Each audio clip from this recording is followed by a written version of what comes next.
প্রথমে ছবিটা দেখুন, একটা জেসিবি গাড়ি দাঁড়িয়ে রয়েছে আর সামনে সাদা বালি পড়ে রয়েছে। এই সাদা বালিগুলি নদীর চরের বালি, আর নদীর চরের বালি এনে চলছে প্রকাশ্য দিবালোকে পুকুর ভরাট। নিশ্চয়ই যিনি পুকুর ভরাট করছেন তার কাগজের বৈধতা রয়েছে, কিন্তু স্থানীয় প্রশাসন অর্থাৎ গ্রাম পঞ্চায়েতের প্রধানকে জানানো হয়।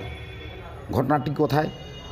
দক্ষিণ 24 পরগনার কাকদ্বীপ ব্লকের স্বামী বিবেকানন্দ গ্রাম পঞ্চায়েত এলাকায়। স্বামী বিবেকানন্দ গ্রাম পঞ্চায়েত এলাকার প্রধানকে যখন জানানো হয়, প্রধান আইনি ব্যবস্থা নেওয়ার কথাই তিনি জানান।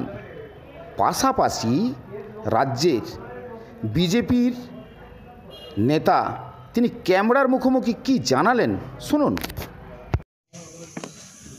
আপনারা সব জানেন ওই জায়গাটা একটা ভেড়ি আছে।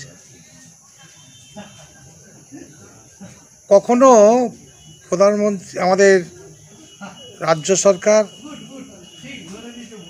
এগ্রিকালচার বা ফিশারম্যান সেল বা ভেড়ি সংক্রান্ত যে আইন আছে সেই আইনের কখনো আমাদের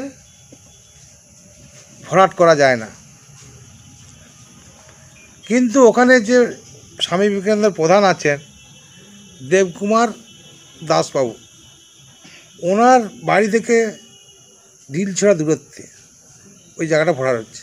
ওনার নজরে সব আছে আশা করি। একটু আগে আমি শুনলাম যে দেবকুমার বাবু নিজে ওইখানে গিয়েছিলেন তদন্ত করতে। দেবকুমার বাবু আর প্রশাসনকে জিজ্ঞেস করলে মানে ভালো হয়, কেননা ডাল মে কুচ কালা হয়। আমার যা ধারণা মনে হচ্ছে সমস্ত তৃণমূলের কার্যকর্তারা এই বুথের এবং পঞ্চায়েত প্রধানরা জড়িত আছে মনে হচ্ছে। এখন কি চাইছেন? প্রশাসন স্টেপ নেবে। ওখানে জনগণ আছেন, বুথের কার্যকর্তা যারা আছেন, জনগণ আছেন, তারা স্টেপ নেবে। কী করলে কি হবে, দেবকুমারবাবু স্টেপ নেবেন।